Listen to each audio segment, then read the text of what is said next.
Hey, how you doing? This is Seji Hito here to bring you another live stream full of reactionary videos. So, what we're going to do here today is go over a few videos yet again. It is currently Wednesday, February 14th. Happy Valentine's Day to, those out there and for those who celebrate it. And it is 2:22 p.m. So, the first video, let me just set y'all up just in case you can't see it. This is a rapper, and he stated that, so I had an intoxicated Karen come to my door yesterday and accuse me of selling drugs. She said, quote, I want to know what's going on in the house. You're suspicious. Guess the good American white woman doesn't believe successful black men exist. Stuff like this happens on a regular, though. She says she got a problem with drug dealers, and it seems like she's on drugs. I don't appreciate that. So my husband. Well, all due respect, please. Hispanic. All right. Well, with all due respect, please have a nice day. My son worked very hard. Please have a nice on day. his medical. Please have a nice day. Please. Medical wearing. Can you please have a nice day? Yes, I can. I got family over here. We chilling. I don't understand what you're talking about. Okay. Yeah. Thank you. All right.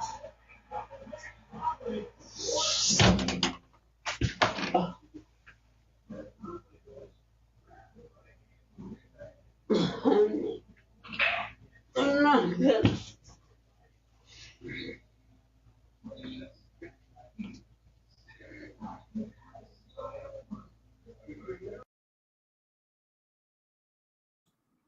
Now, I want to state this.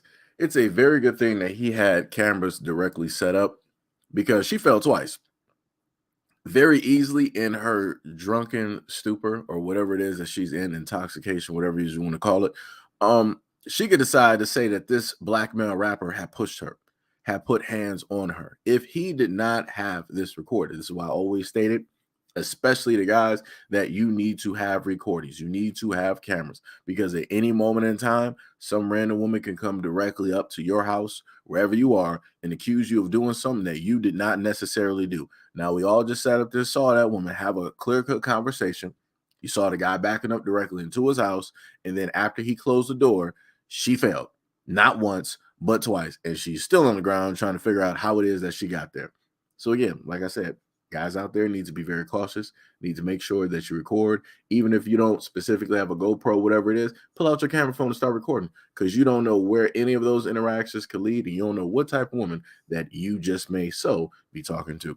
Shout out to Hack and Lamiko. What is up? What is up? What is up?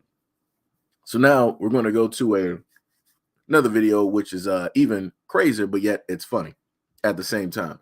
When you have the younger generation that is, in a sense, correcting the ones that are older than them, right? And everything that this kid is about to say is 100% factual, right? So let's just take a listen. Do you think I'm a good sister? No. Bro, why? You're my sister. You're mean to me. Not all the time. Bro, we live in You're saying different this shit because states. you're on a podcast. No, we live in different states. How I mean to you. I mean to you when you're failing your classes, yeah. I'm not failing. A D. It's not failing. That's a D, it's failing. F is failing. A D is failing. For you it is, because you're an A+ child. Right, I am. Shut the hell up. You're literally doing your career is in only. You can't be talking shit. You're selling pictures of whatever. You can't be saying shit. All that studying was for what? For what?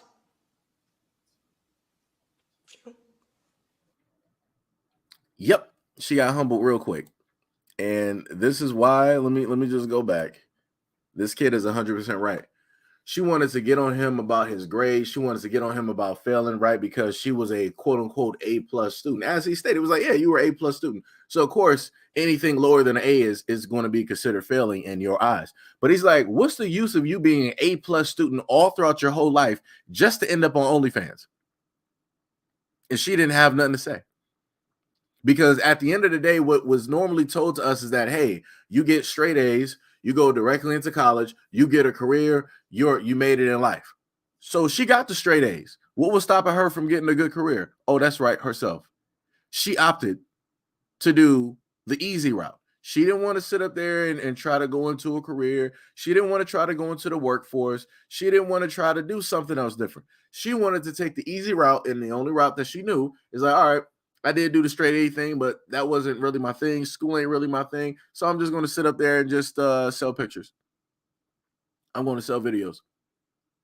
And like you said, you can't sit up here and talk a whole bunch of stuff about him failing when realistically, as the older sister, you failed life.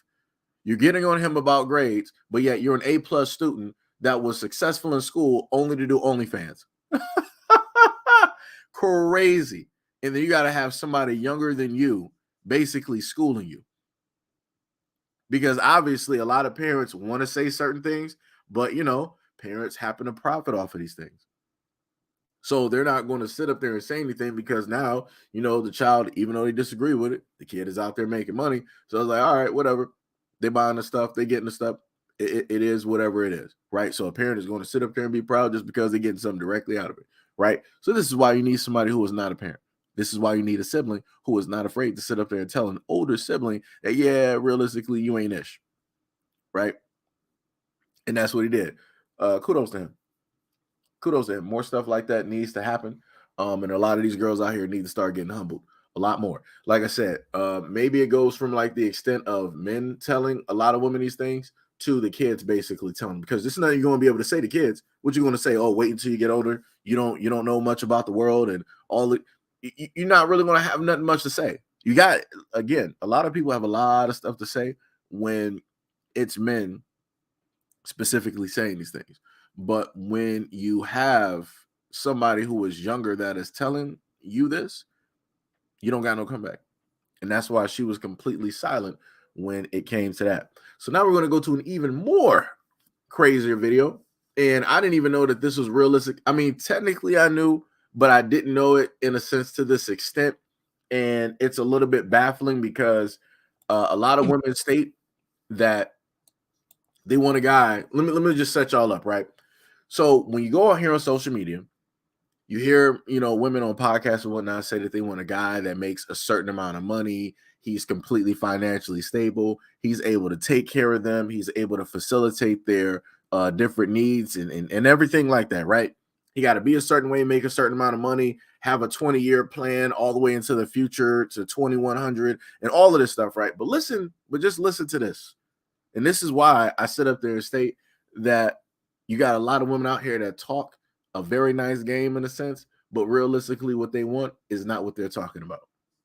You couldn't even visit me in prison until you sent me at least $2,500. Like that was like the hurdle. Like if you thought like you got to pay out your way. You got to pay out your way. $2,500 me until $2,500 to was visit clear. a nigga in prison. Yes. Because this is the thing. This is what you're paying for. I thought I heard it all. You want me? I give it to you up here. Yeah, we got time to fucking day. So first and foremost, it was $2,500 just for them to even be able to see me in person. That's gonna cost you.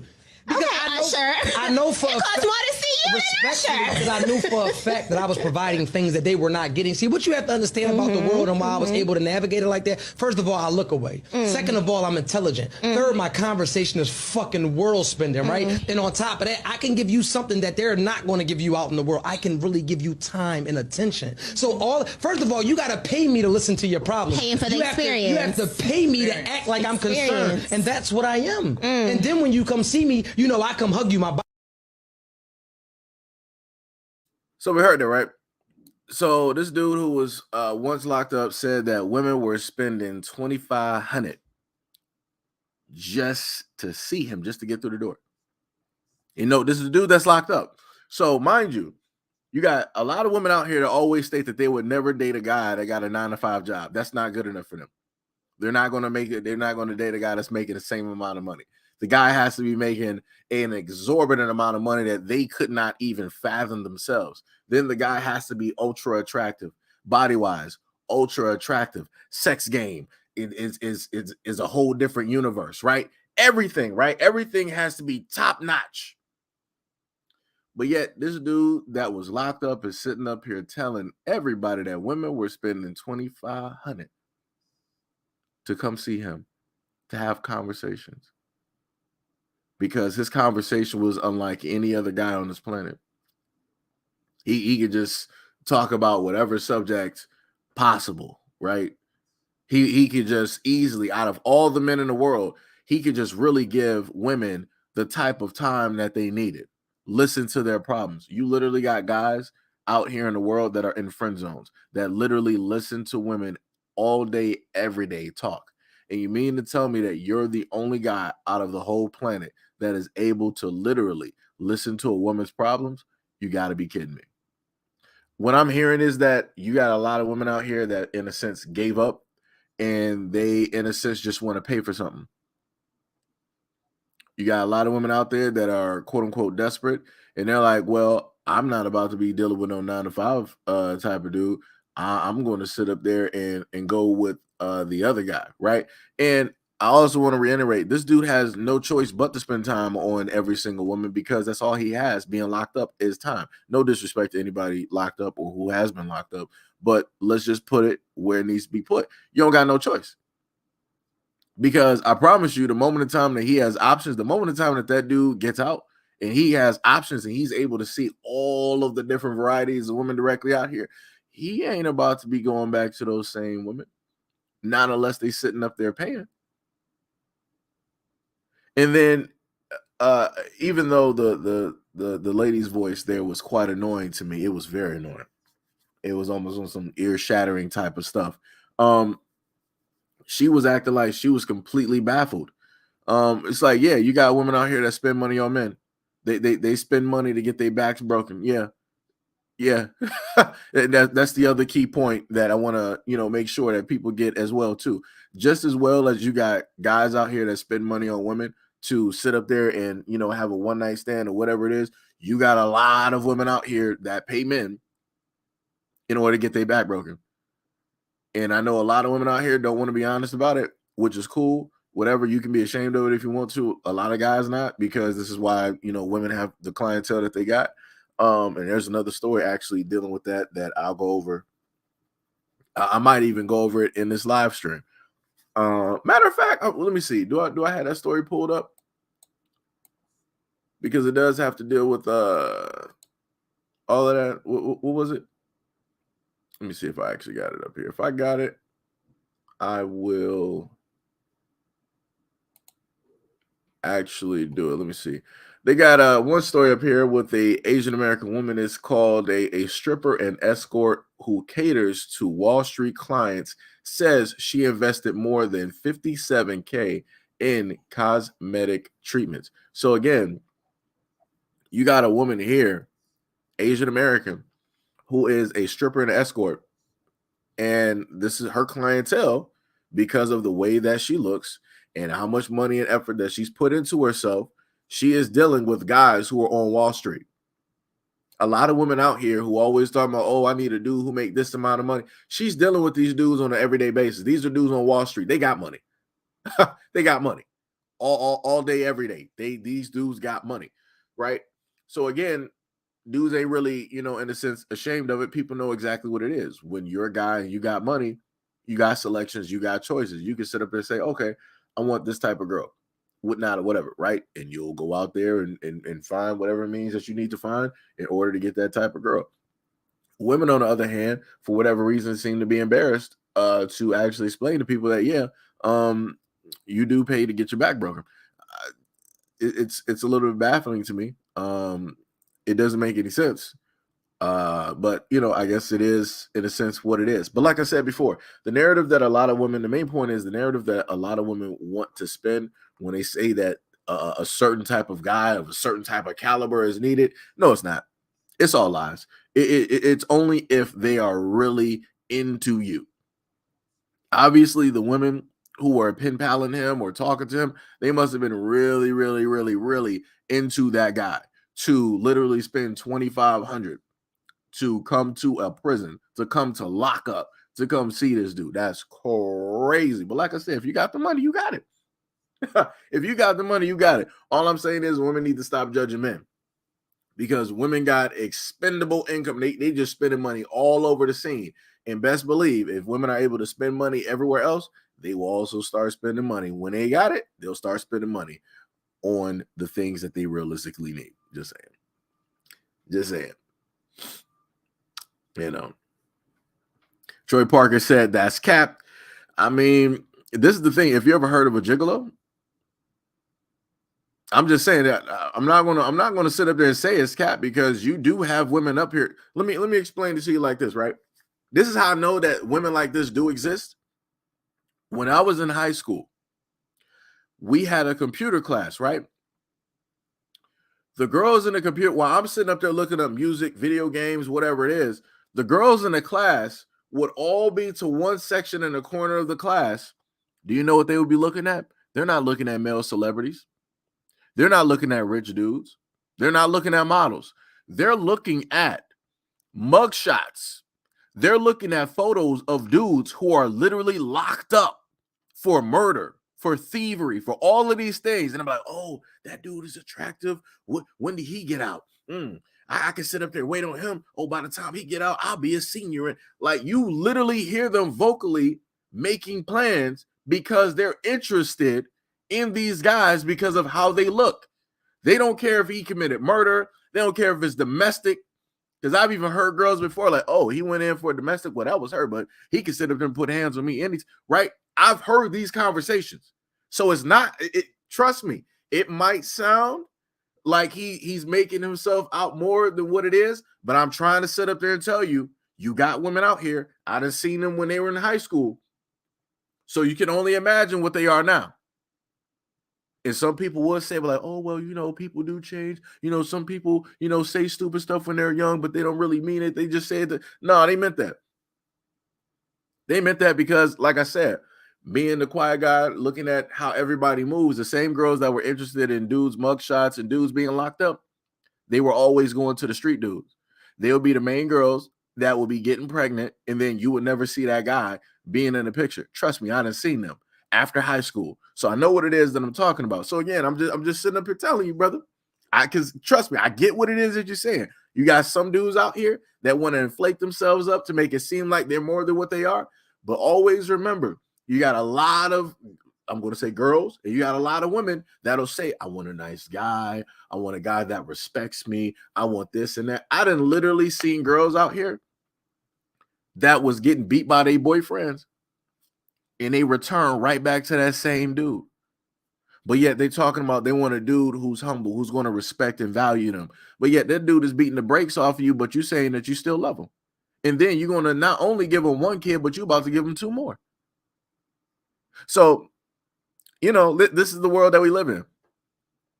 And like I said, I'm not even mad at the brother. If he's able to make 200, I'm sorry, not 200. If he's able to make 2,500 directly off of women, so be it. I have no problem with it. Everybody got to sit up there and find the area, the mode that they belong in. That is obviously his. I am not even mad directly at it. I'm not even mad. Women been doing this for how long? And then magically shaming guys while at the same time still doing it, which baffles me because you wouldn't be able to do the things that you're able to do if it wasn't for men being interested in wanting to give over money to you. Like it makes, like I said, the entitlement for a lot of things is a little bit crazy directly out here. It's quite crazy.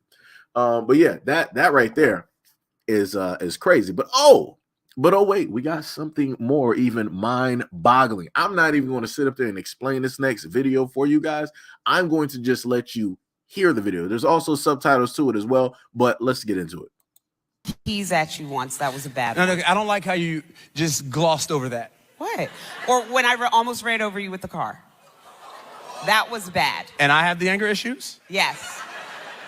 No, for real. We got in a really bad fight, an argument, and I called her out of her name. Childish. And she physically threw keys, and she had a lot of access to a lot of doors. The keys were heavy. In my face. And then we went outside, and she wants to go and drive away. And at that point, a car that I was paying for. So I brought that up. I'm not childish at all. That's my car. I pay the bills.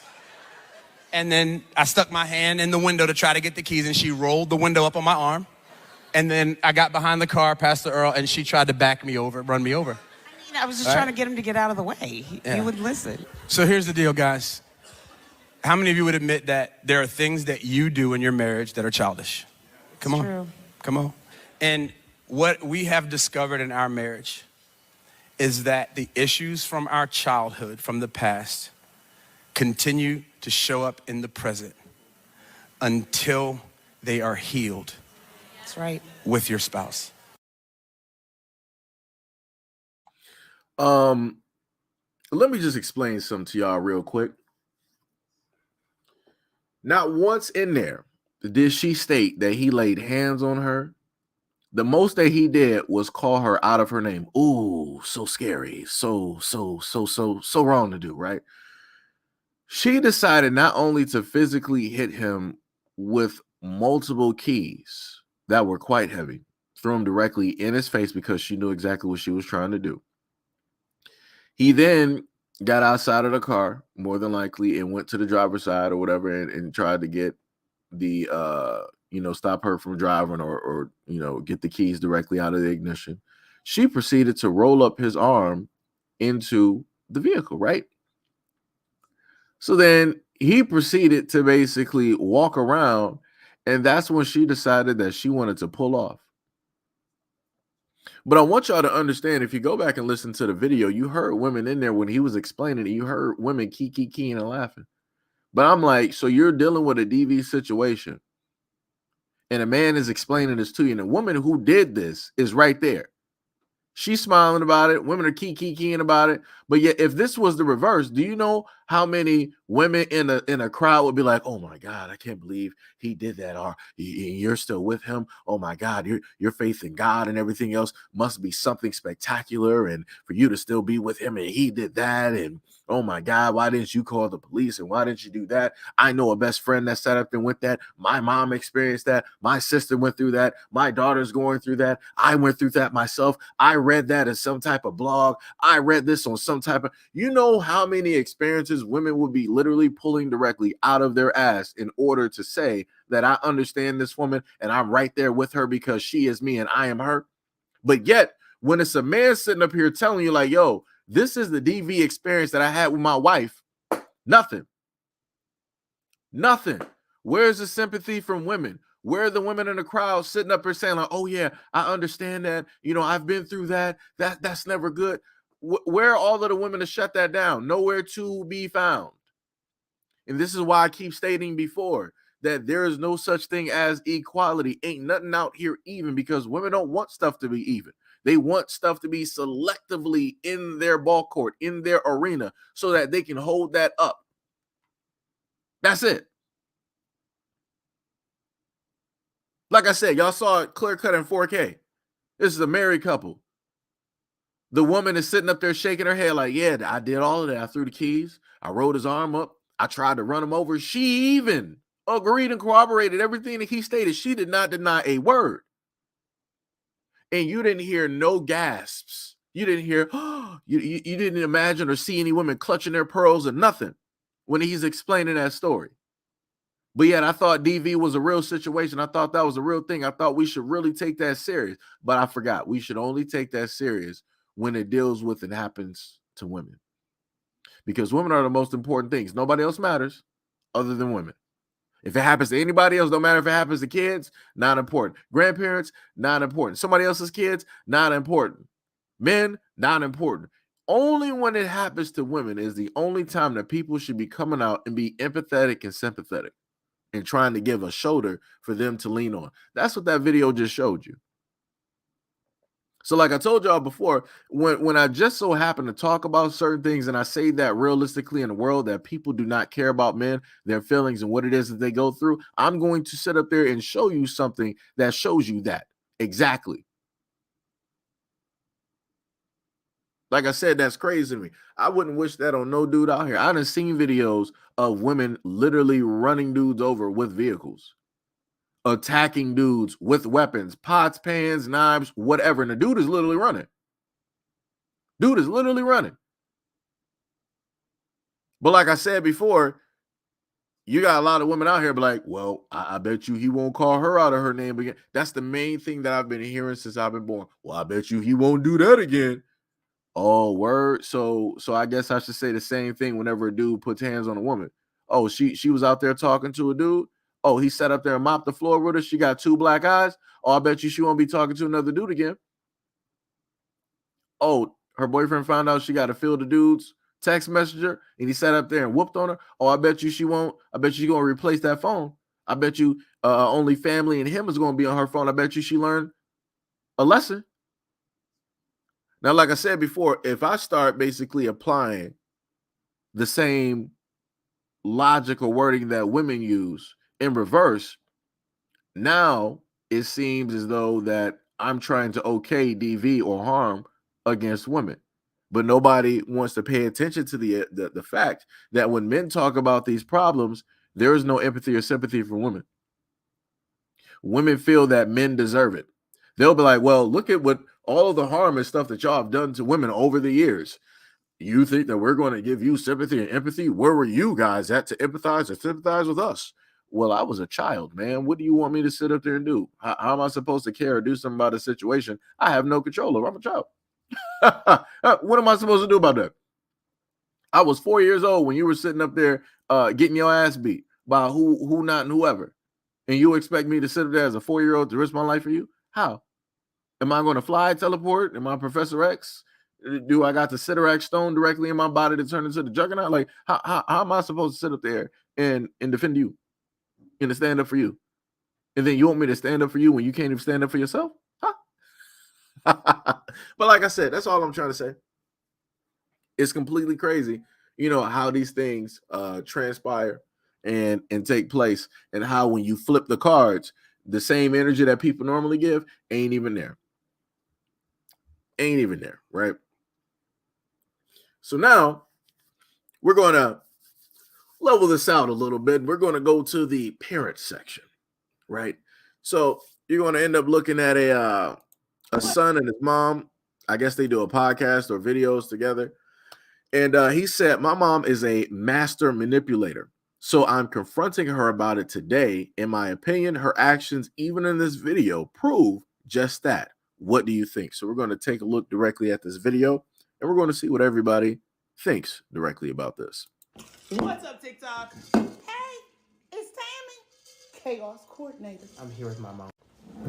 And we're here to talk about some things. So I wanted to tell you, I really do think, you know, if I'm honest, that you're a very manipulative person. And I think that you use a lot of things in our relationship with our family and also in your regular life with people as manipulation tactics. So you can garner sympathy and keep doing things that you do that you probably know in your heart of hearts are the wrong thing for you to do. Give me an example, please. One easy example is every time we start talking about something related to me, maybe like coming out or whatever the case may be, you instantly start going to, oh, well, I felt really bad too. And I think you do that as a way to manipulate things. I'll even say for this channel, sometimes when you don't want to talk about certain content matter, you'll say, well, I'm just going to leave the channel. It's like a manipulation tactic. And I will also say, I think sometimes when you like around family and things like that, you know, the first thing is like, oh, I've been sick. Or, and even if you've been feeling better, you're just like always, I think, seeking sympathy as like a way to manipulate situations and get what you want out of them. I think you're wrong. I think you're wrong. See, you well, I gave you examples. So no, okay, so let me, I'm responding. And I said, I think you're wrong. Okay. And why I think you're wrong is because you're the manipulator. It's not me. You are the manipulator. You see how you're like turning the tables literally right this second and not addressing the actual No, let's address your manipulation. Let's address it. But, well, I'm fine to do that, but it's funny that like when I'm here talking to you about something with you, the first thing you do is come to me, and I think that's exactly the way you use those tactics. It's a tactic that you use. It is true. It's a tactic. Really? You think? Yes, I do. You know what? Let me tell you something. I'm not going to always be here. That's more manipulation. Okay. Now you're talking about your potential fault, you know, unaliving as more manipulation instead of confronting the real thing. You just run from it. No, the real thing is that you're the manipulator. You are. You're spoiled rotten, and you are the manipulator. You are spoiled rotten. I think you literally just proved exactly what I said. No, I did not. So we can end the video now because I think you literally proved exactly what I said. You never want to take accountability. What you want me to take accountability for something you think I am? And you always seek to build sympathy. No. going to take accountability for something I you think that's why you I can't am. even go to therapy by yourself. That's why you dropped out of your last therapist, because I think when people start telling you about yourself, you don't like Let it. me tell you something. She's an art therapist. I didn't even know she was an art therapist. She can't therapy me. She can't. I'll stop you. I don't think anybody can therapy you. No. She could not provide the therapy I needed, because you know why? Every time we got on the phone, she wanted to talk to me about her. She should have been paying me. What am I paying you for? You can agree to disagree. Mm-hmm. And then the other therapist we had, the family therapist, I told you what he did. I'm out there in the pool with my sister, having a dwank. And he gonna call me talking about a 3-way call. And you and him on the phone. I told him, don't call me this time of night. It was not during the night. It was in the evening. It was 8:30. It was 8:30. I think this is why it's hard to build and rebuild relationship with you. I beg to disagree. Well, okay. There we go.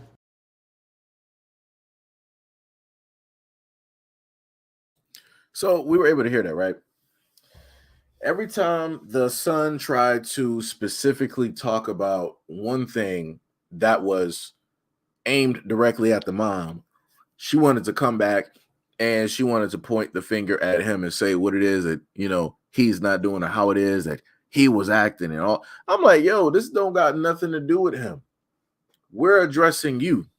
That's what the whole video was specifically about, and you know it. And you decided that you wanted to duck, that you wanted to dodge, you wanted to sweep under the rug. Even when it came to the effect of the therapist, like I said, the other therapist, I'm not sure if that was an actual therapist. Normally, therapists are not going to call you to talk to you about their problems. That's not normally how that works. But the second therapist, she was like, he called me at 8 something. From everything that I'm able to understand, normally people schedule their therapy sessions. So she's making it seem like the family therapist, I guess he was a guy, was trying to call her at 8 something to try to just talk to her.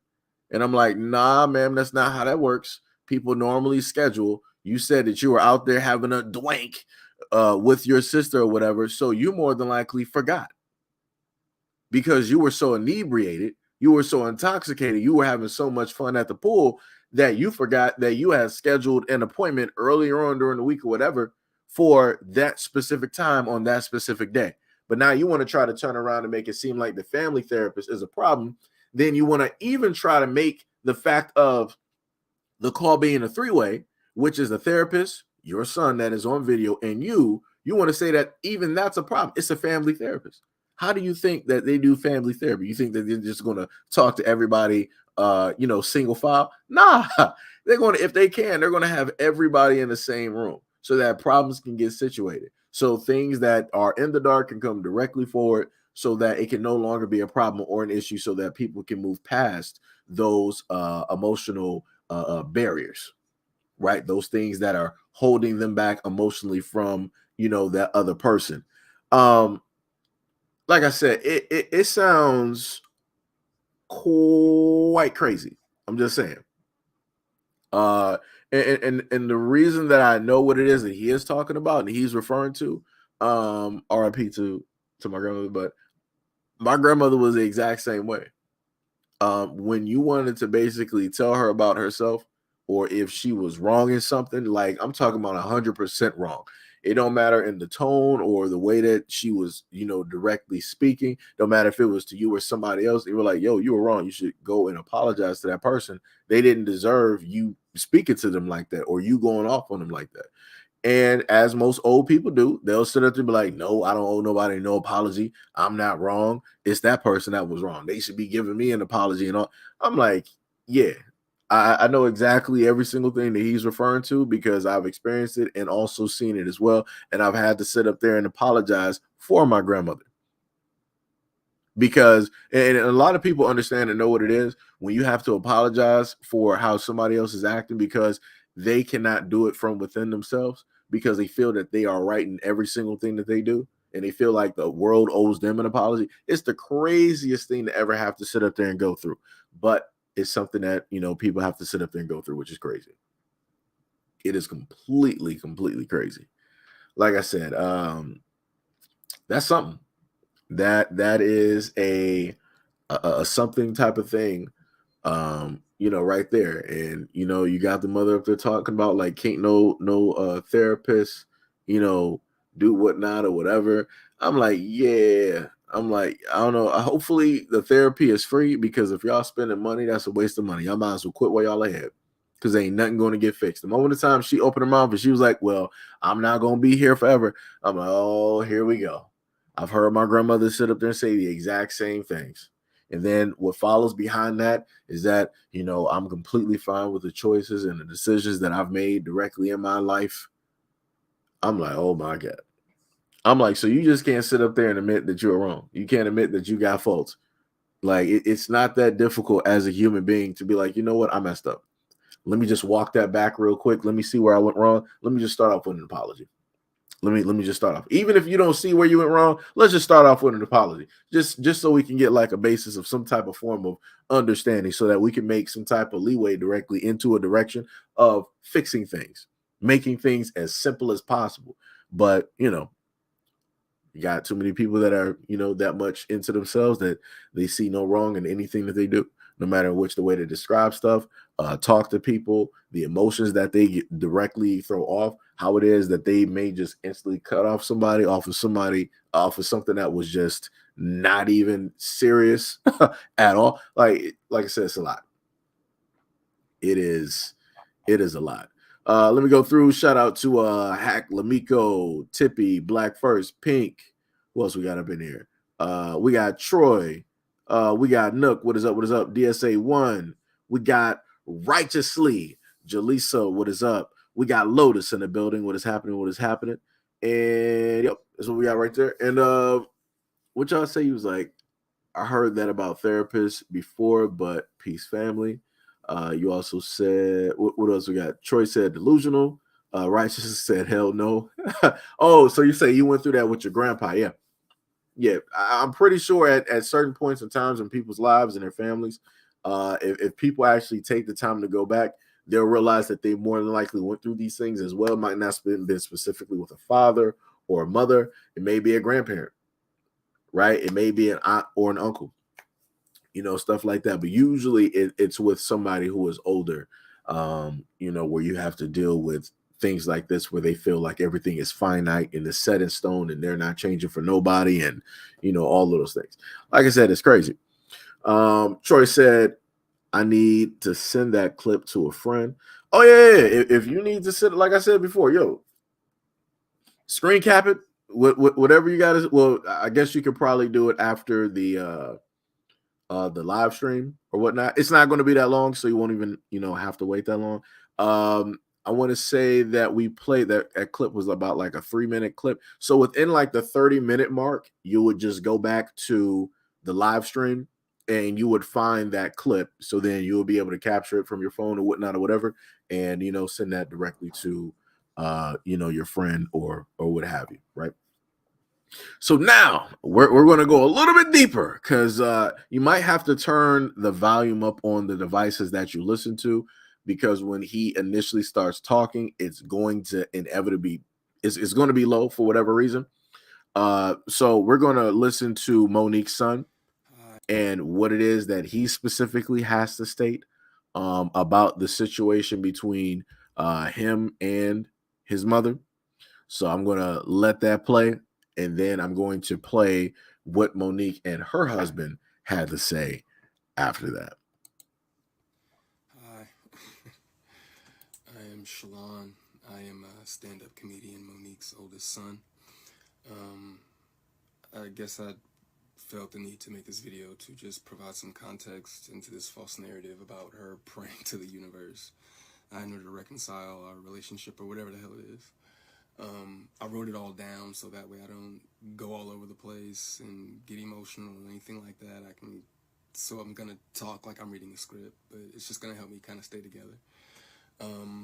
But to address the Club Shay Shay interview that she did, where she states that she prays to the universe in regards to reconciling our relationship, as I stated, is odd. My mother and I both know that that is a very false narrative, and I would like to free her of having to continue telling that lie. Faith without work is dead, and neither one of us cares to put forth any effort to reconcile with the other. We are separate, as she put it, because she doesn't care to be my mother any more than I care to be her son. Neither one of us has had the desire to reach out to the other in a very long time, and I don't think that either of us anticipates that feeling ever returning. Speaking with my mother directly, in my experience, will either lead to some odd newfound moment of clarity in regards to how she was as my mother, or she retreats back to daddy to move forward with a conversation. And I'm tired of hearing my mother's truths. Newsflash, I'm not sure if people know, but standing in your truth doesn't make you noble. I'm not sure if people are aware of that. But responding this way, I feel as though it allows me to say my piece uninterrupted. To those wondering, well, why say something now? Call it a form of therapy for me, I suppose. But when her daddy had intentionally stated that they have 3 sons, but his wife is on the internet talking about the 4th son in a video that has millions of views, that rubbed me the wrong way.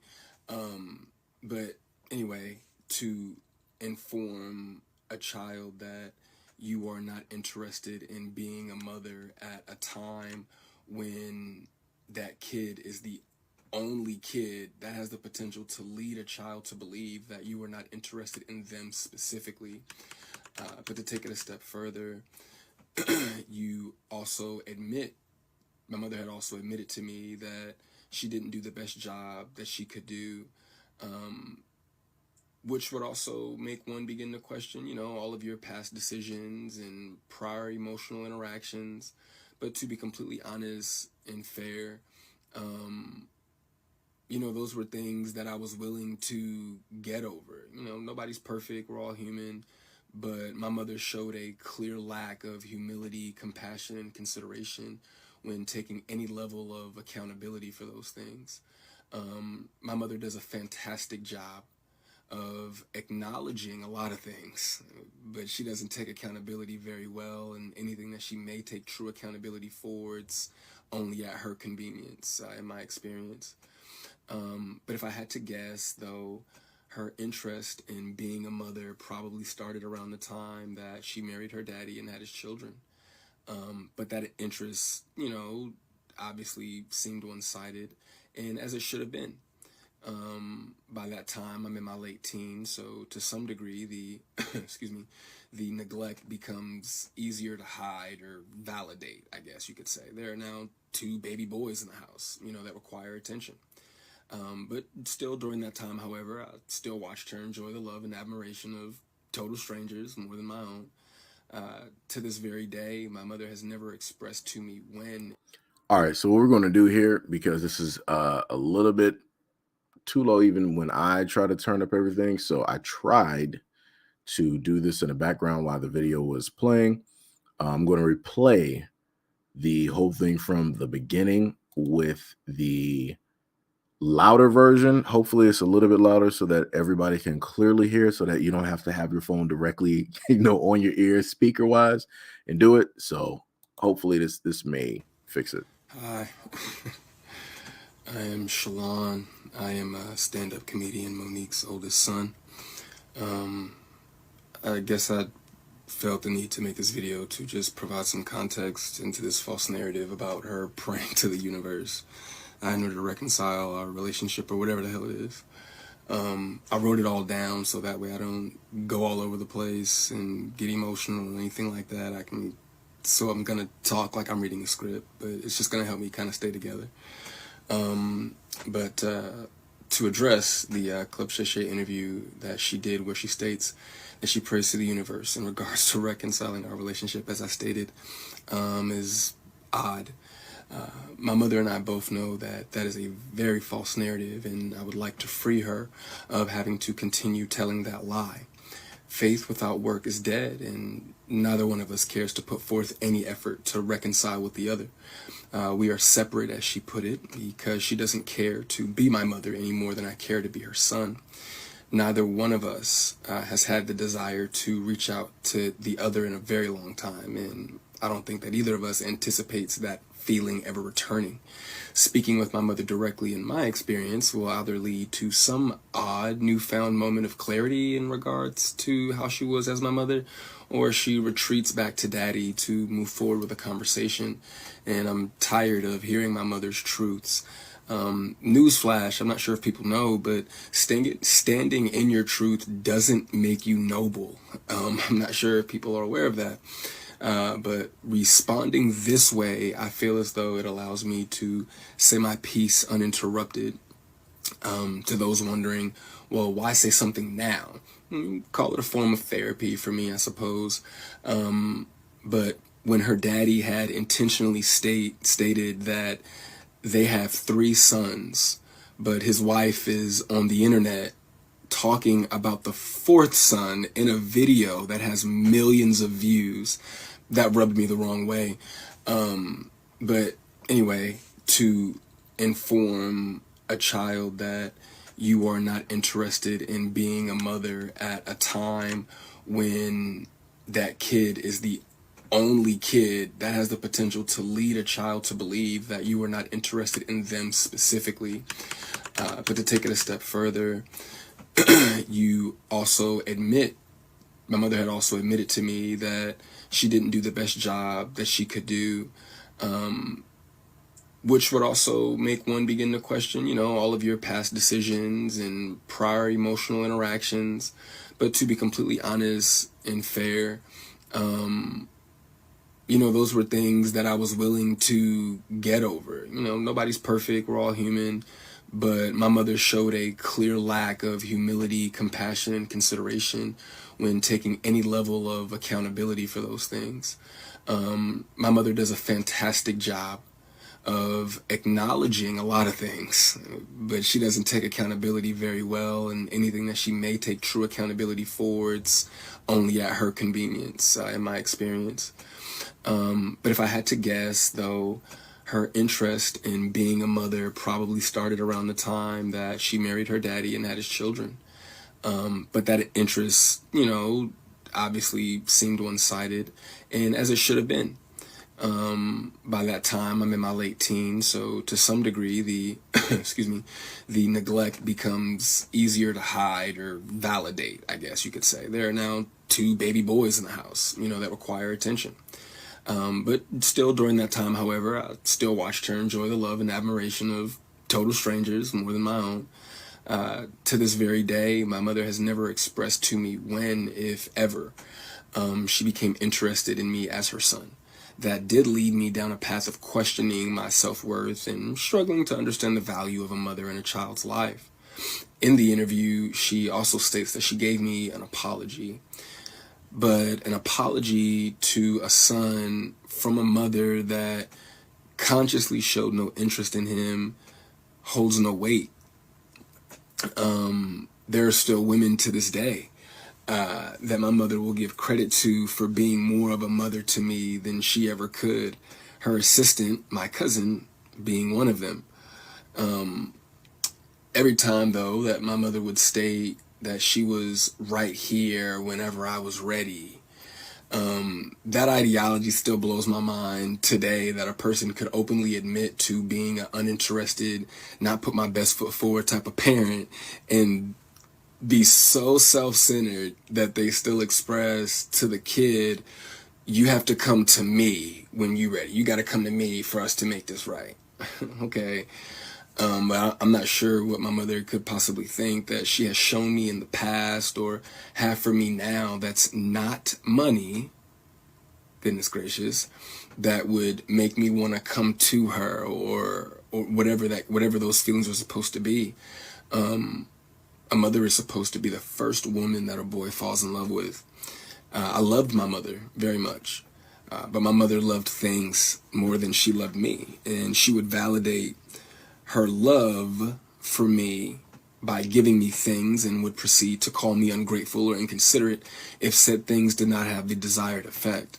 I couldn't imagine what it's like to be her, though, to ask God for what you want, and then he gives you what you need, though. only for you to ignore it and have the audacity to ask God for something else. And I'm glad I don't. I'm glad I didn't do that. And when he told you no, you went to the universe instead. By no means, though, do I want to give off any type of an impression that I am a victim of anything. That's not the case. As you can see, I'm smiling from ear to ear. I'm alive. I'm happy. I'm a dad. I'm healthy, I think. I drink a lot of water. I'm getting over a cold now. I still have my days just like everybody else. And, there were a few things that she did teach me along the way. I did learn how not to love from my mother. I also learned to make sure that I never lose so much of who I am that I have to validate it through another person. And though I feel as though, in hindsight, I think she did it reluctantly, I do appreciate my mother, for showing me what the top of the mountain looks like. You know what I'm saying? It did give me perspective on what hard work and dedication can get you, but I don't want something like that at the cost of giving up something that I created. I don't want it that bad. And speaking of creations, I genuinely, truly, I really did want my mother to have a relationship with my daughter. I even fought through those intrusive thoughts that were, if she wasn't interested in you, what makes you think she's going to be interested in your kid? But it took my mother no time at all to prove that those intrusive thoughts were correct. But what I can say, good for her, the universe did, bless her with 3 other sons. Bless her with 3 other sons. And God willing, I'm sure that one of them, all 3 of them are adults now. So I'm sure that one of them, God willing, if not all 3 of them, will make her the grandmother that she wants to be. I still look forward, to that moment for her.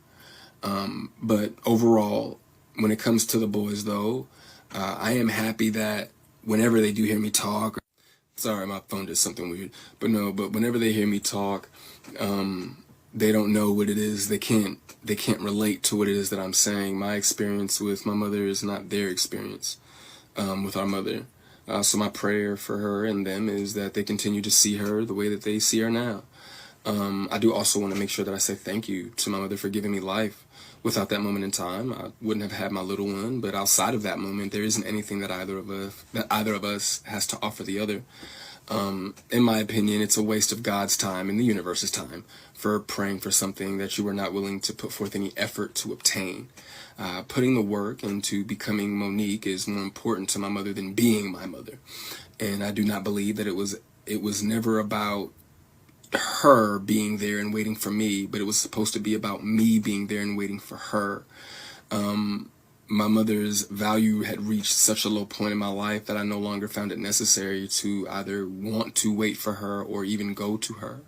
But like I said, man, I'm super grateful that she has the opportunity to do it all over again. I'm happy for her. I hope the Cat Williams tour goes well, but the narrative that she prays for us to reconcile is a false narrative. It's not real, and I'd appreciate it if she stopped saying stuff like that.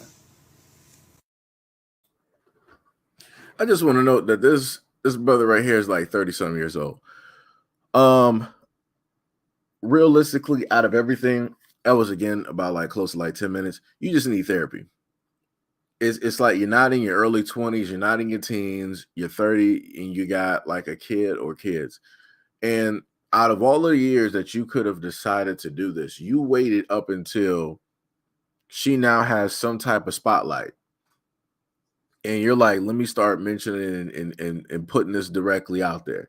And then on top of that, just like Troy said, why did he have to point out that he was a comedian? Yeah.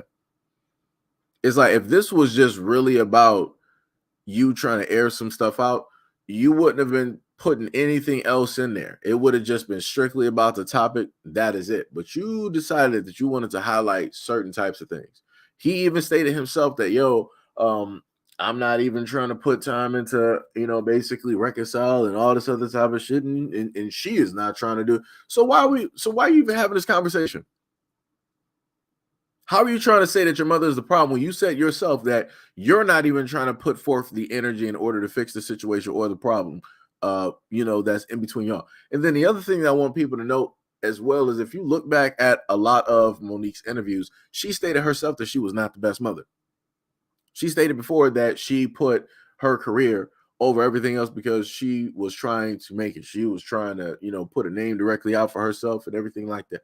She said that. She was honest about it. She apologized for it. And I think she might even did some, maybe mention it in stand-up as well, too, other than interviews. So it's not like this is, well, for some of those out there, it's not like this is realistically anything new. But yet you decided that because she got the spotlight right now and her name is in people's mouths and she showed up on Shannon Sharpe's show, you feel that this would be a good way to put yourself and your name directly out there, your brand directly out there. Because again, you listed that you were a comedian. If you were a good comedian or a funny comedian, then very easily you wouldn't even have to sit up there and mention that while you're talking about your mother who made a name specifically for herself, by herself. You wouldn't have to sit up there and do that. You wouldn't have to try to leverage her celebrity in order to boost yourself up. Like I said, it was a pure waste of time to even bring up any of this. Just go seek therapy. Just go seek therapy. And then you were like, well, I know that, the other kids out there, they're not going to see her the same way that I saw her because everybody, yeah, you're right. Yeah. It happens like that. It sucks, but it happens like that. The only thing that you can do and learn from that situation is to not be that side of that person. So if your parents were basically terrible to you, but they're great to the grandkids or to the other kids that they ended up having, all right, you learned a lesson. You know how not to act with your kids because you know that they taught you wrong. You know that they did you wrong. So your only choice is to sit up there and do better than them. That's all you can sit up there and do. Stop holding in resentment. Stop being in this certain type of place or whatnot or what have you. You got to sit up there and move forward because the moment in time that you allow all of these other things that happen in between you and your mother to basically hold you back, you are going to be worse off as a person. Not only are you going to be worse off as a person, but you're also going to be worse off to the person that you are in a relationship. You're also going to be worse off to the children that you're raising as well. You might not see it, you might not think it, but it's going to happen. In some way, shape, or form, it is going to happen. It is going to rear its ugly head because you have unresolved trauma and issues dealing with your mother and how it is that you don't specifically even want to face or fix those things yourself coming from your own mouth, but yet you decided to make this long 10-minute video. Comedian. That's crazy to me. That is crazy to me. So now, what we're going to do is we're going to sit up there and look at the next part, right? This is what we're going to do. Wait, Troy, are you talking to me? I'm a little bit confused. You said if it was a waste of time, why you make this? Well, I'm trying to figure. Did he say that? I think you might be referring back to Monique and what he was specifically stating about his mom talking, I guess. I'm just guessing. You can inform me. You can let me know what specifically you might be talking about. But while you're typing that, we're going to look at the rebuttal that Monique and her husband had to state, right? When you see these individuals with the mansions, with the cars, and all of these things, in the words of our great ancestor, Bob Marley, some people are so poor, all they have is money. Come on. Don't be that. Come on. Don't be that. I'm sorry to be chocolate. When I hear my son, when I hear you, Shalon, talk about money and stuff, it's like, baby, as I told you when you were younger, I told you as a man, don't let nobody introduce you to me. You know who your mama is. And when folks speak in reference to calling your seed, sometimes, especially when your seed decided to call things off with you because you didn't move for a 34-year-old, 32-year-old man in the time that he wanted to do, because you as a mother, you as an entertainer, you as an actress, you as a grandmother, you as a wife, allotted the time to see him, but he pushed you away. But then when it's time for him and it doesn't work for you, now it's a problem. Listen, it comes a point in time where when you become a man, when you become a woman, it is your obligation to do for you. To do for you. At 31, brother, 32, I'm sitting there on a conversation at the behest of your mother. Why? For you. Because I love my nephew. And we still love you, Shalom. That's why your mother and your father interact with one another, to let them be aware of what's happening with you. So if you think you're not loved, that's because you're not paying attention. And there are other dynamics that fall into play, in which we completely understand. And for you too, we're going to keep the light on for you. But I find it extremely ironic that the last time you saw me, you wanted to be able to call me dad. And I couldn't allow you to call me dad, because there's only one dad in your life. And he's a friend of ours. Come on. He's a friend of ours. So that's something that I didn't know. Nor did the son decide to list it. I did not know that Monique and her current husband were still in have a fine or a cordial relationship with his actual father. He didn't list that. Notice how all of that rant and everything that he was sitting up there saying for 10 minutes, he didn't say nothing about his actual father, who helped in the process of giving him life. He spoke on Monique's current husband and Monique. And then he spoke on the kids that those two basically have now. Why is it that you don't want to specifically speak on your father? Is your father not in your life? Is he not there? You're saying that Monique is not, giving you the type of love and affection and all. Is your father there? Because from everything that we're able to hear from the two adults here, they know your father. He is there. And even Monique's husband said, like, yo, I refuse to have allowed you to call me dad, father, whatever words you want to use, because there's only one. Your father is still here and he is present. That is the only man that you're going to call that. And I respect that. I 1000% respect what it is that he stated right there. Because you got other dudes out here that'll be like, nah, I'm in the picture. Nah, I'm the father. I'm this, I'm that. But it's like the father is still there. But you feel that because you're in a relationship with this woman, that automatically that makes you the father of that child. That's not how that works. You're not going to override that. And especially if that child has a great rapport, a great relationship, with that father. Like I said, I respect what it is that he stated. And as he said before, he was like, yo, I'm sitting up here and having conversations, trying to make sure everything is good. Everything is okay. I'm doing this for you. The dude ain't trying to overstep his bounds. He ain't trying to insert his authority or whatnot, or whatever. He's just sitting up there telling him as a grown man to another grown man that got kids, like, yo, man, you got to get this together. You can't be out here still doing this. Like, if you were by yourself, you didn't have nobody that relied on you, fine. You can sit up there and do whatever it is that you want to do emotionally and all this. You don't got time to do that no more.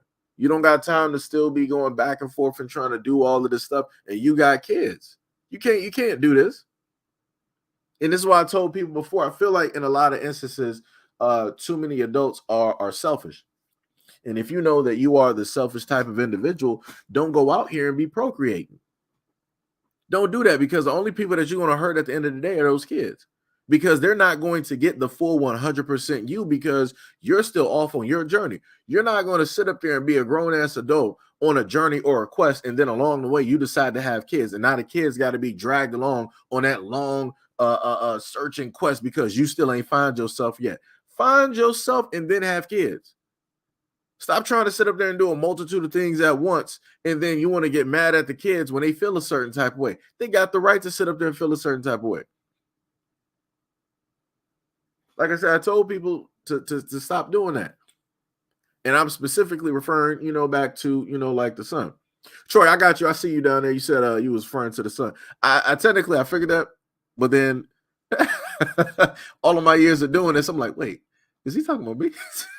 So I had to sit up there. I had to catch myself, right? And that goes back to what I stated before, about people having a lot of work to do, a lot of understanding, and being able to honestly admit as an adult that you were wrong. And that's me basically saying I was wrong in the previous assumption due to the fact of other experiences, right, that I had by way of doing live streams and videos and whatnot. So but going back to the son, it's like, yo, you said that you're a comedian and now you got kids. So pretty much you're telling us that you're repeating the exact same cycle of which you came from, of which you're notifying and telling all of us about, of which you're still not healed from. You're doing the exact same thing that your mom did from the very beginning. You decided that at a certain age you wanted to be a comedian. Then within that, you decided that you wanted to also have kids and a relationship.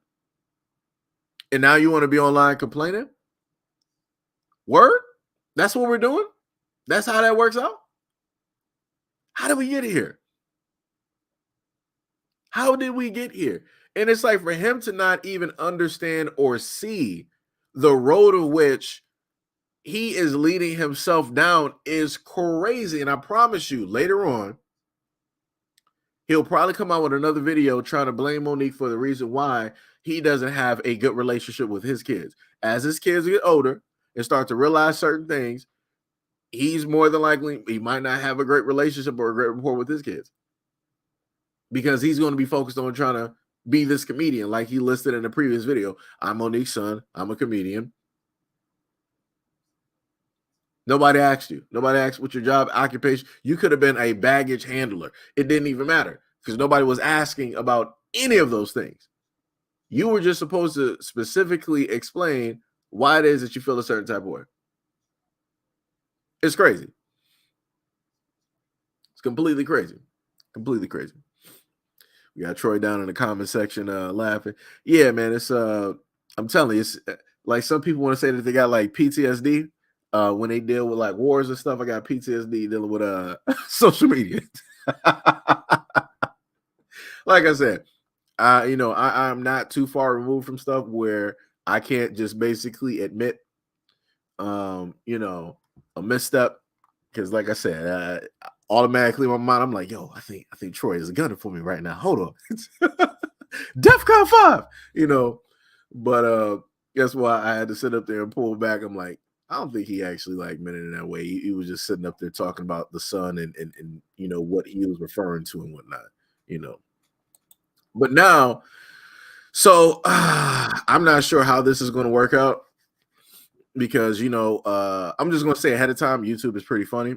I am going to put this video directly up there, though, because I want y'all to see this. I'll probably do a solo video directly on it so that, people can see and understand it. But this is going to be a very crazy video that you are going to see. Like this body cam footage is the craziest that I have seen thus far. Right. So let me just put this directly up here. And shout out to anybody that's been up here for the, the hour and 30 minutes that we have been, doing this. Shout out, much love, respect, and appreciation. If you want to donate specifically to the platform, know how to do it. And that's by way of the links directly in underneath, the video. So let me just give y'all just a little bit here. Right. So this is what Okaloosa man recalls deputies shooting at him in a patrol car while he is handcuffed and unarmed, right? So that is what you are going to see directly right here. And this footage is wild. Look at that. Deputy is walking back to the car. Nothing's happening. Shots fired! Shots fired! Shots fired!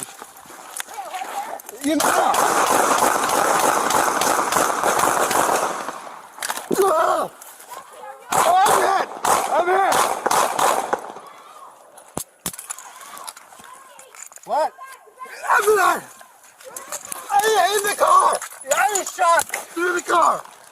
Oh!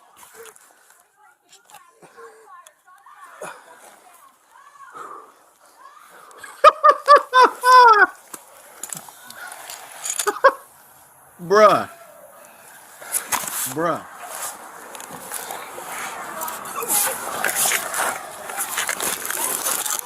I'm good. I feel weird, but I'm good. He said he was shot, guys.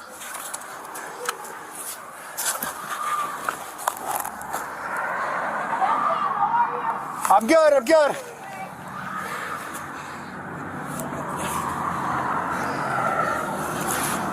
Remember, he said he was shot, guys.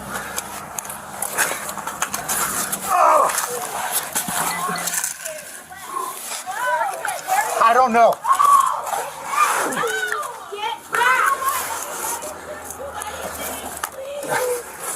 I might have hit my vest.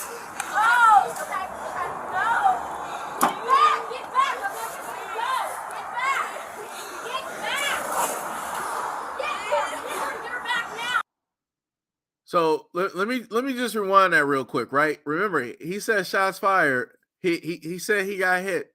You would swear that this is an actual. This is why I try to tell people about the cops, about the police. They can literally do these things and they ain't facing no charges. Let me just go back here real quick so y'all can actually see what it is that took place, right? And I'm going to shut up. So he said that shots were fired. He said that he was hit. We're going to listen and see from him walking at this position far away from the car, about 50 whatever feet. We're going to listen and see if we hear any shots in between now and when he's about to hit the floor when he perceived a threat.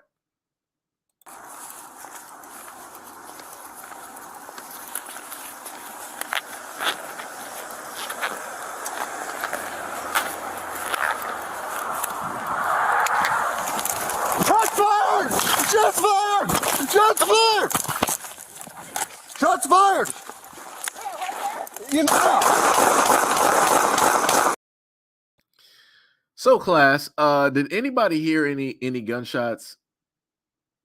Like, this is, I don't really mean the guy who was in the vehicle. I want to put the seriousness in here. There was a guy in the vehicle that was unarmed and that was handcuffed that he was firing directly at.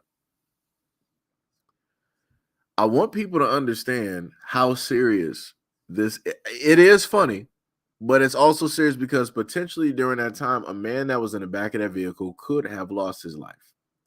The only reason I'm laughing is due to the fact that this dude was up here talking about before he even touched the door, he did how many barrel rolls? He did several barrel rolls. Shots fired. Shots fired. I was hit.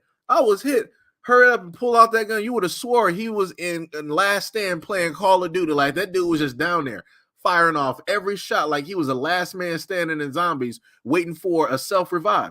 It was the craziest thing that I ever seen in my life. I cannot believe what it is that I just witnessed. This dude, who is a cop, literally fired at his own squad car because he perceived the person in the back that he already checked and put in handcuffs as a threat. Note, I want to reiterate, he had already checked the dude. He's in the back of the squad car. He was going to perform a second check on the guy in the back of the squad car. So magically, I guess the first check you didn't really check. You just like threw handcuffs on him, put him in the back. So now you are really coming back there to really check. That don't even make any sense. And then you're firing out there in the open. At one point in time, after he like reloaded the clip, when you look to the side, let me show y'all something, right? This does not look like you're shooting at the vehicle. You're shooting directly in between the home. How is it possible that as a cop you can do stuff like this? Put people's lives in danger, potentially maim or injure or kill somebody, and you don't receive no charges? Let that have been my black ass deciding to sit up there. Shots fired, bow, bow, bow, bow, bow, bow, bow, bow. And guess what? I'll be locked up. And this is what I told people before, like, you should be very careful of the cops that you decide that you want to, side with. And you shouldn't all be for for one and one for all and all this other type of stuff. Because this is why. And I told people a long time ago, hey, we got good old, I must be making some good time here. We got good old Roberto up here. I started talking out of all the conversations. I started sitting up there talking about the cops. Here go Roberto. You must know that this person is of a certain ethnicity, don't you, Roberto? This must be your cousin. This must be your cousin. This must be your brother or something. Look at you. I'm glad you sit in the background with Google profile number 9,999 so you can log in real quick on a platform. I must be actually getting some views in order for you to actually show up and start bot spamming any and everything that you want to sit up there and state. That's cute though, because you know the funny part is you're gonna be watching a lot of shit directly from the background there, Roberto. Just to let you know, just to let you know. Let me see where you listed at. Bam. You know, we got a easy button directly in the background that allows people to sit up there and just ban and remove comments. See how easy that was? So shout out to Roberto. So I know that you're still there or your bot is still there. So what we're going to do is we're going to let you have a redo. You can try to run that back and you can hurry up and load into your other Google profiles. And then you can try the same thing again and you're going to get the exact same result. So we got time. We can sit up there and do this. Please keep doing it because that's just going to fill up the list of all of your profiles that I already got blocked in the background. And there's a lot of them. I think we already got like more than 10, you know, for the times that you decided to show up continuously. So we can keep doing that. We got time today. I get it. This is one of your family members. This is one of your people. So I get why it is that you want to, you know, start trying to pipe up in the comment section. You didn't want to say nothing about any of America's you know, ridiculous spending when I was pointing out the trillions of dollars that were basically lost, or the accounting hole dealing with the Pentagon and all of that expenditures. You didn't want to say anything when I was talking about the war and how America's throwing money directly over there. You didn't want to say nothing when I was talking about the problems with the border and how it is that migrants were taking up residencies in Black communities and all this other type of stuff. It's amazing. Oh, you came back. You did a redo. Hold on. Let me get you real quick. Ta-da. So, okay. So now we just did it a second time. I'm going to allow you to come back for a third time and get that run back so I can ban that ass again. So hurry up, log back into, take your time because I know you got all of your things directly open. Take your time, run that back, log into another profile, come back to either one of the channels. Make sure you come back to the original Seji Hito channel and come back to Seji Hito, the second coming, and make sure that you decide to do that. Matter of fact, since you are here and you are one of the greatest fans that I got, make sure that you subscribe to my other channel as well, right? Which is the Seji Zone. Make sure you go subscribe there. Make sure you go subscribe there because regardless of me banning you, that subscription is still going to be there. And we need every little bit that helps. So make sure you go do that, right? So if you want to be stupid, if you want to fuck around and find out, we all going to fuck around and find out today. I got time today. You lucky this is not the time. You are lucky this is not the time where I'm just streaming video games. Because Lord have mercy, I wouldn't even sit up there and be responding to you. I'd just be banning you and just freely allowing you to log back into your profiles just to get me more views. I love it. I love it. And this is the main thing I want people to understand. And again, as I've told you guys before, I got people that dislike, people that hate content, but yet they keep coming right back here, which makes no sense. This man literally follows both channels or maybe all three of them or what have you for years just to do this thing. But then when it come up and start talking about what Black people didn't do, haven't done, ashamed, and it's crazy. You should actually be more focused on your own people because I could swear by 2030 or whatnot, you guys are going to be the greater majority directly in this country. I'm pretty sure that you should be getting a think tank together to actually figure this out so that the country could be more beneficial to you, right? But that's not what you want to sit up there and do. You want to stay focused on Black people, which makes no sense because nowhere in any of the videos that I even stated were we even focused on you. It's crazy, insane. Insane. Matter of fact, even going back to a few of the other live streams of the videos of reactionary videos that I've done, it's the exact same thing. But here we are. Roberto, don't leave me hanging. Roberto Suarez, I'm calling you out. Yo, get that run back a third time so I can ban that ass again. Do it. Do it. You know you want to. You sitting up there in the background. You probably seething, slobbering and foaming at the mouth, trying to figure some shit out.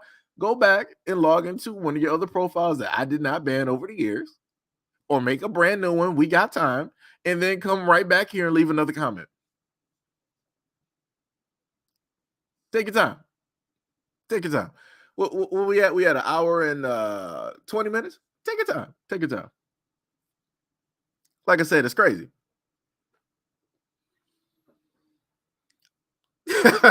Troy said, "Hey, he said, I'm like, Ocho, I got your back when I get on probation." Now I got to be Shannon Sharp. No, Ocho. It's okay. I got this.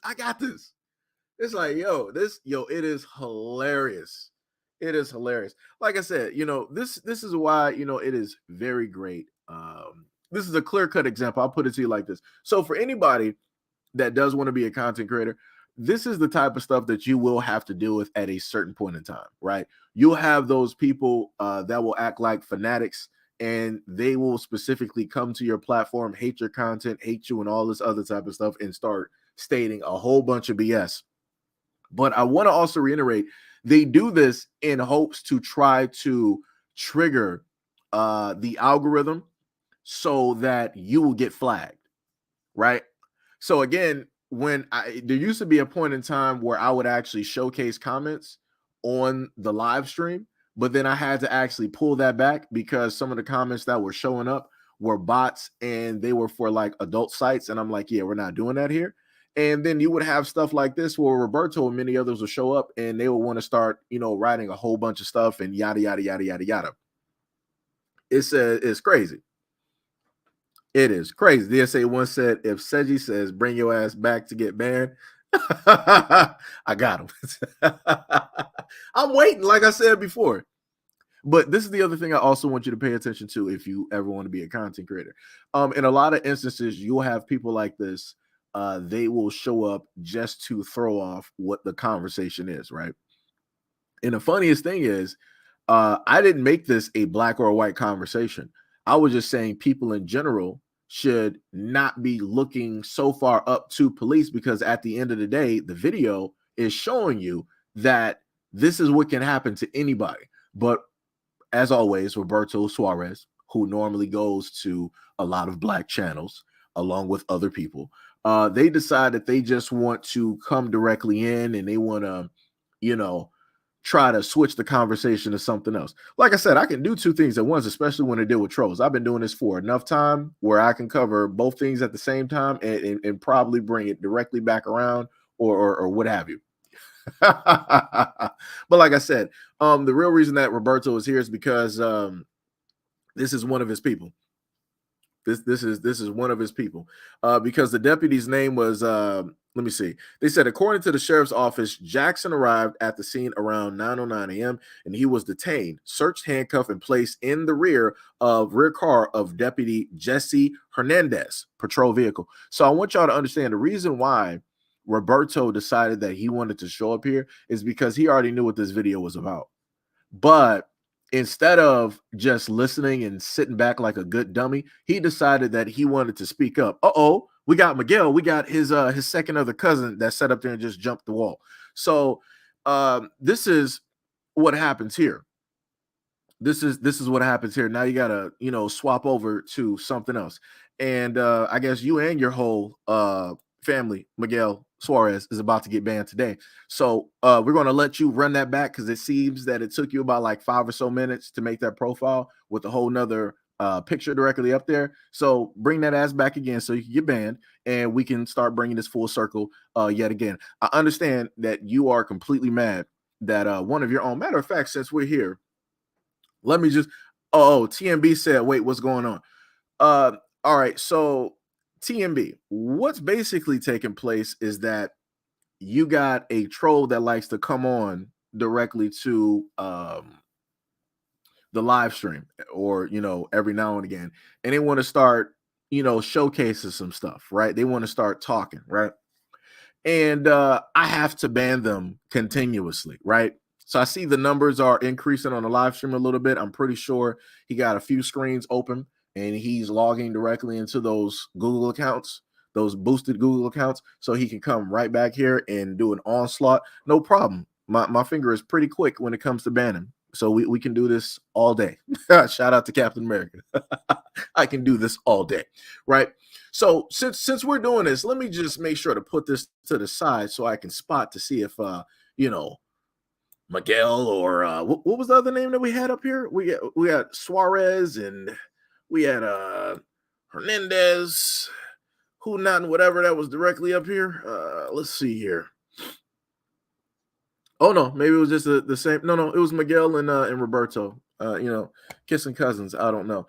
So this is the story, right? Since we're actually here, because I was actually going to save this for a solo video, but might as well just put all the information directly out there since people want to get stupid. So as of February 12, 2024, Okaloosa County, Florida, the story goes, I'm damaged for life.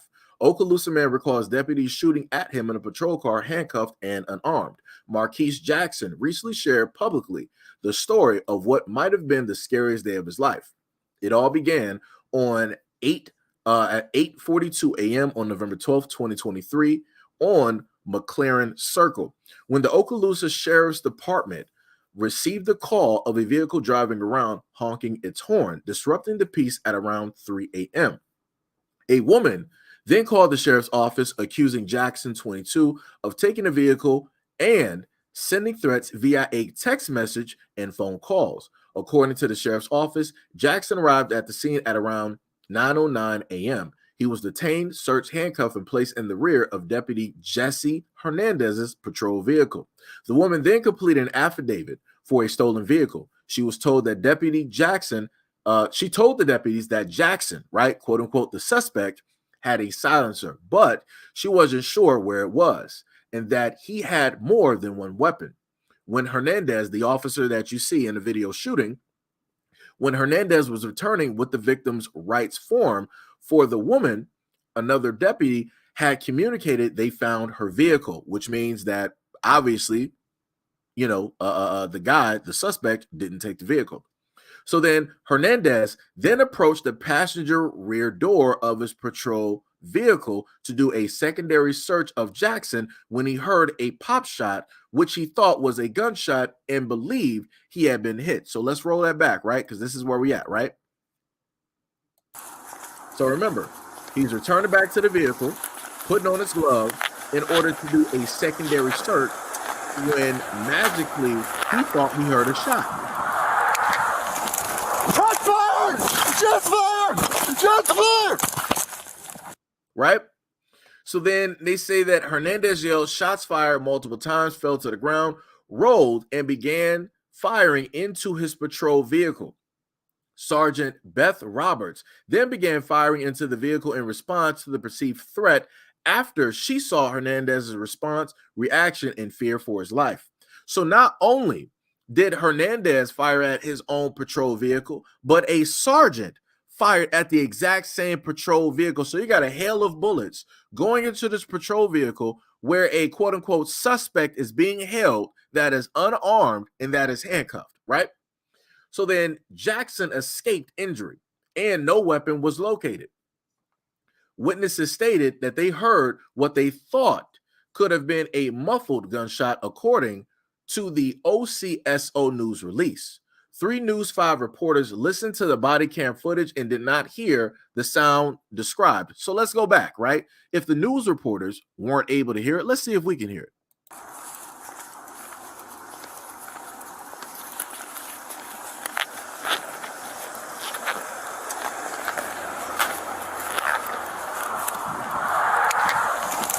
Shots fired! Shots fired! Shots fired! Shots fired! Right? This is about the 5th time that we done listened to that video and seen this dude do a barrel roll. He does more rolling than I see people do in Battlefield and Call of Duty.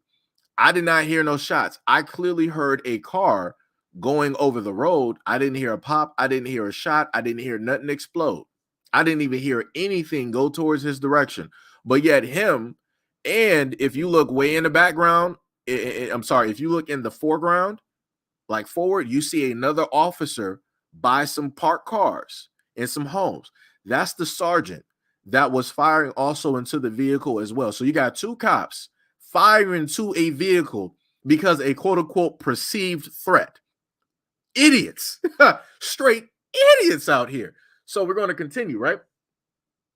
They said Hernandez, who has been with OCSO since January of 2022, resigned on December 4th of 2023, according to the OCSO. Roberts has been with OCSO since May of 2008. Both were current on resistant training and firearms qualifications, according to Sheriff's Office. The Okaloosa County Sheriff's Office professional standards conducted an internal investigation and determined Hernandez's use of force was not objectively reasonable. Hernandez violated policy regarding excessive force, use of control to resist, and use of control to resist, right? The investigation determined that Roberts' use of deadly force was objectively reasonable, and she was exonerated. So what they're saying is Hernandez was wrong in what it is that he did.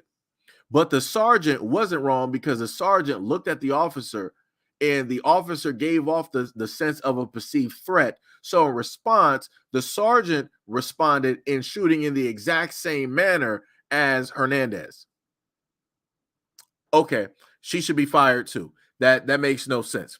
The investigation, okay, we already went past that part. Then they later said that the OCSO Criminal Investigation Division reviewed the incident after initial investigation for any possible criminal charges. The Sheriff's Office also reportedly requested an independent review by the First Judicial Circuit State Attorney's Office. Ultimately, no probable cause for criminal charges was found.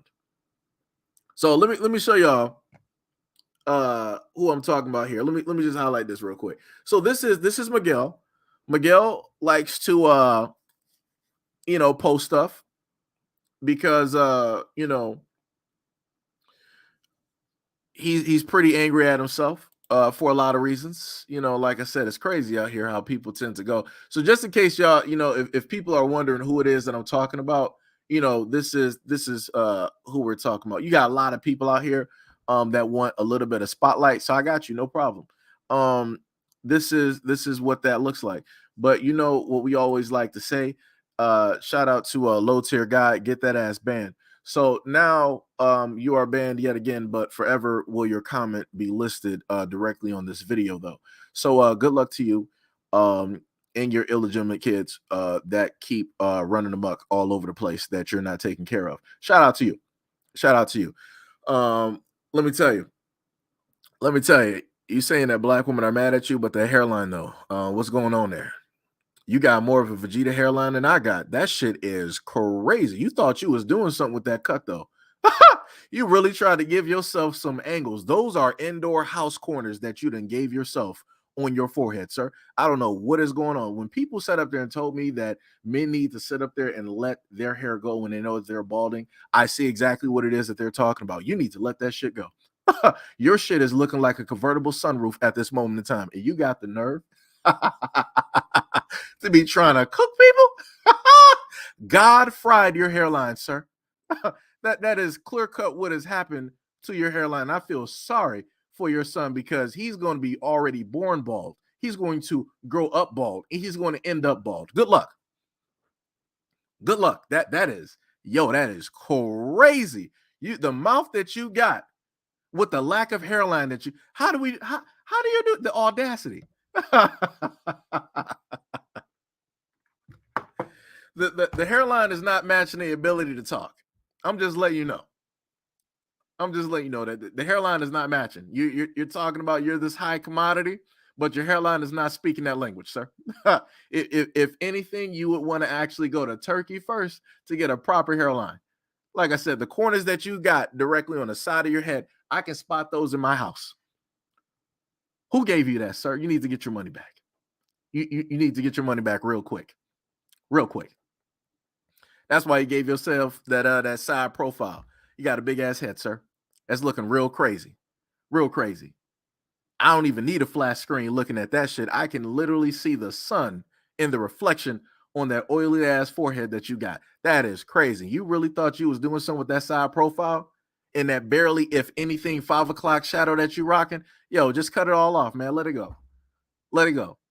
Look like the light-skinned milk dog that you are and just let it go. It makes no sense. And you got the nerve to be really trying to speak on women. Yo, you must be getting the bottom of the barrel. The way that you sitting up there looking, the way that you talking.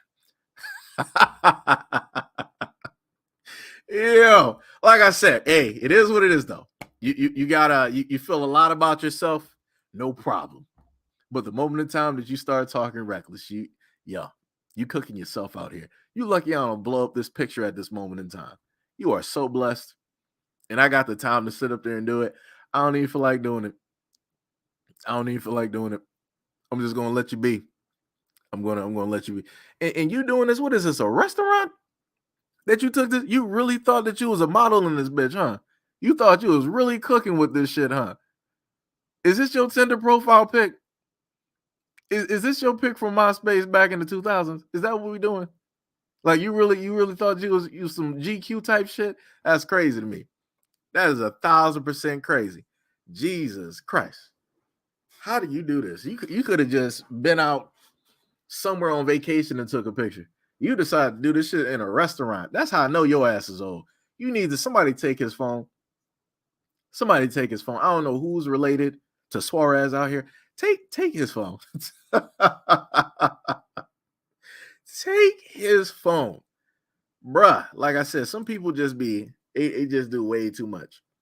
They do way too much. That is crazy. Troy said, "Leave Megamind alone." That is crazy. Woo! That man is putting the roof back. Let me tell you, that man got predator type forehead. That is crazy. You got the nerve to be talking out here, talking about black this and black that. Wasn't nobody focused on you up until you made yourself a focus, Miguel Suarez. Wasn't nobody focused to talking about you, but you decided to be here. You decided to be here. You could be doing anything else. Like I said, much love to you and your family, your twin brother, for being here directly during this live stream and giving me 2 extra views. I need it. Trust me.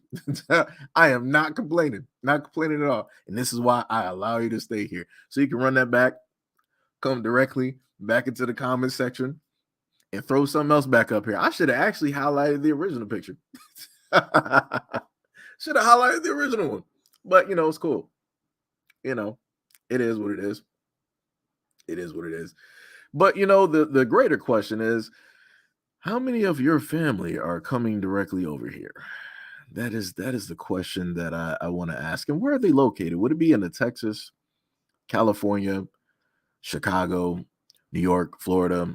Would it be in any of those areas? I'm just wondering for the taxpayers out there. I'm just wondering so that we know what it is that we're going to have to try to afford in order to accommodate other people that were not even here. I'm just asking a very valid question as a taxpayer, as somebody that was born here.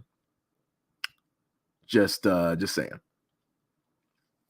Some people may say, like, yo, Cedric, don't you think that might be a little bit xenophobic? No, actually, it's not. I'm asking a very valid question because people have family all over the place.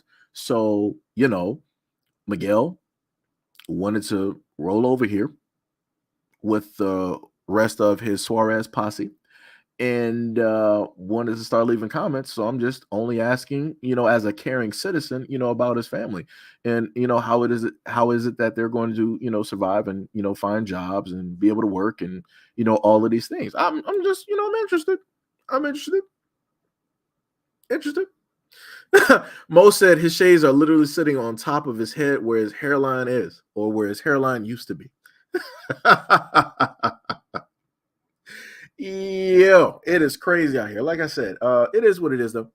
Like I said before, you can run it back. I'll let you get that run back again. How many times did we get you directly out of here? Let me see if I can find that. We got one. Probably quite a few. Probably about a good, 4? About to get 4 or 5. I'm counting, I think about 4 at the moment. I think we're at 4 at the moment, I think. Oh man, King Black is in the building. Yo, man, you just missed it. You just really missed it. We had a troll pop up to the scene. He'll probably pop up here again. I'll probably re-highlight him. I'm letting him get a run back. And he wanted to, start piping up in the comment section, man. He wanted to start piping up in the comment section, man. Had to sit up there and start getting on that man real quick. It's crazy. Started really talking about black people. And I'm like, nobody's even focused on you. But since you want to be the main focus, we can do that. Since we're already sitting up here, talking about what took place here. But also the video that we just went over. Hold on. Since you're here, Allah, let me show you this. Now watch this whole video.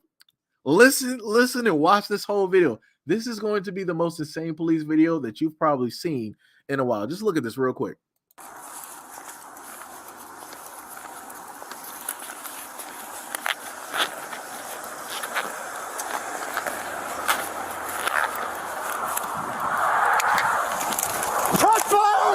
Shots fired!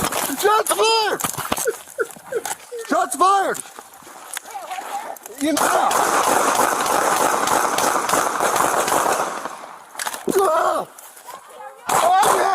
I'm hit! Saw that reload? Now, Outlaw, that was that Call of Duty reload that you just saw. But look at this aim, though. Look at this spectacular aim. Oh, you say you saw it on TikTok?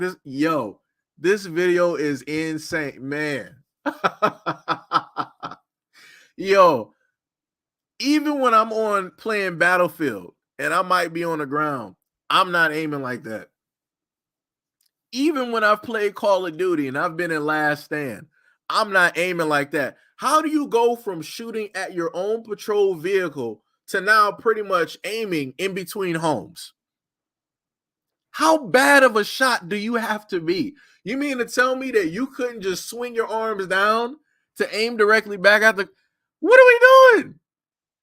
What type of... I have to question, what type of police training is actually going on where this type of aim is actually allowed? Now I understand why it is that a lot of cops, when they happen to shoot somebody, they do it up close. I see why. Because their aim is ass. This man could not hit the broad side of a barn. Literally. DSA 1 said the sensitivity was too... Oh, shit. Man. It's not funny, but it is funny. Like I said, I don't care if this was just one cop that actually was 2 cops that actually shot. What I'm saying is, for the cops that are a part of this precinct, all they are ass. Your shooting is complete ass. Your training is complete ass. They need to just redo the whole police force in that area. Because if you got one cop shooting like this, I feel sorry for anybody else. They're not going to be hitting suspects. They're going to be hitting everybody's family. Like, that's crazy. You would have swore that dude was trying to fight demons. Because that dude was not aiming nowhere near the car. If I'm looking technically at the back of the gun, looking forward, it's almost as if he's aiming at the house at the top window.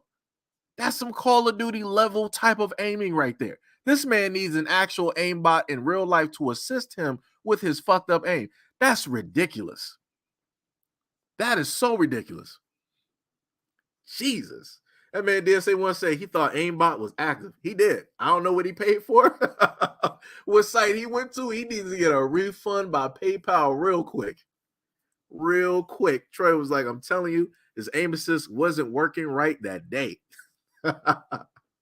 TMB said maybe his sheriff's issue firearm went off like his alarm clock and it triggered his response. Yeah, maybe it did. Maybe, just maybe it did. Because, this is insane. Never in my, out of all of the police videos that I have witnessed, out of all of the police videos that I myself have maybe did videos about, I have never in my life seen some foolishness like this. And not only do you got just a normal cop doing it, but you have his sergeant there shooting as well. And she didn't face any charges. Now, I'm going to sit up there and say it in this way because I really feel this way. I feel like she didn't face no charges because she's a woman. I'm just going to be honest about that. I'm just going to be real, because to me, that's 1,000% ridiculous how y'all both shooting at a vehicle and it's occupied by a quote unquote suspect, and you already did a once over directly with him and searched him, and you didn't find any type of weapon or anything of any type of concern that was endangering to the suspect or to your lives as an officer being on the field responding to a situation as well. You didn't find none of that. But magically, you went to the car before you even touched the door. You started rolling like a fool. This video needs to be played on repeat all over social media and mainstream, because this makes cops automatically a laughing stock. And I don't want to hear nobody sitting up there stating, well, oh, this isn't all cops. Don't all cops believe in back the blue wall of silence? Blue lives matter. Is that not what cops have basically stated? So these cops are just the same and a part of the other cops as well, because y'all all got the same training. Y'all all got service issued firearms. Y'all all pretty much react the wrong type of way or aggressively towards ordinary citizens when you're committing a quote unquote stop, or you're basically trying to get information from somebody on a sidewalk that is walking by themselves, their own direction, not by bothering anybody. So it's like, yeah, this is America, and this is the cops that we have. This is what that looks like. So again, if anybody wants to come here, good luck. Good luck. This man said, I'm calling for universal war if my ancestors perished by these stormtroopers. Woo! I know I'm going to have to do a solo video on this one. This is comical. Oh my goodness. Sweet mother of mercy. I'd never seen. This makes you want to play Call of Duty, and I can't. So I guess I'm going to be playing Kill the Justice League. I guess that's what I'm going to be doing, just to have some laughter and to, do some things. I guess that's what I'm going to be doing. Guess that's what I'm going to be doing. But anyways, much love, respect, and appreciation to any and everybody that's been here for the longest duration of this live stream, and also been witnessing some of the bans that have been taking place by well of Miguel and his evil twin brother, the Suarezes, coming directly through with their umpteen Google account profiles, of which, for whatever reason, Google doesn't count that shit as spam. So here we are. So again, shout out to him for trying to back up his police brethren and trying to show some type of love and support for them, even though this was not a black and white issue. But shout out to you, and I specifically got to say black and white. If people know exactly what I mean, then people exactly know what I mean. But again, much love, respect, and appreciation. If anybody would like to donate specifically to the platform by way of PayPal, Patreon, or Cash App, you can do so by the links that you clearly see. You can also follow me directly on IG as well. You can also look up Seji Hito, the Seji Zone, and you can subscribe there, or also go to Seji Hito, the Second Coming, and subscribe. Better yet, subscribe to all three platforms. We need it. Go ahead, subscribe. Give us 1 to 2 views directly up there. Every little view counts, and we will make it directly out here. TMB said, sorry I came late. No problem. This live stream is a little bit shorter, so if you wanted to actually go through after YouTube does whatever and post it, you can go through and just peruse and view the stuff and the conversations directly in there. Troy said he heard that phantom shot you hear in practice mode. Oh yeah, I know what you're talking about in training. Yeah, I know what you're talking about. But like I said, there was nothing. A rock didn't hit his vehicle. Somebody didn't throw a Captain America shield at his forehead. Nothing happened. And this dude just automatically started ducking. His whole pension should be gone. It should be gone. But anyways, much love, respect, and appreciation to everybody here. I will have some other videos directly up there for you guys on this platform that you can happen to peruse and watch as well. Some of the content that we went over here, I will have that in a solo format, so you won't have to spend minutes trying to look through and specifically find the different videos and whatnot that were specifically covered here. And again, to anybody that has donated to the channel, past, present, or in the future, much love, respect, and appreciation to you and yours. And I will catch you on the next live stream.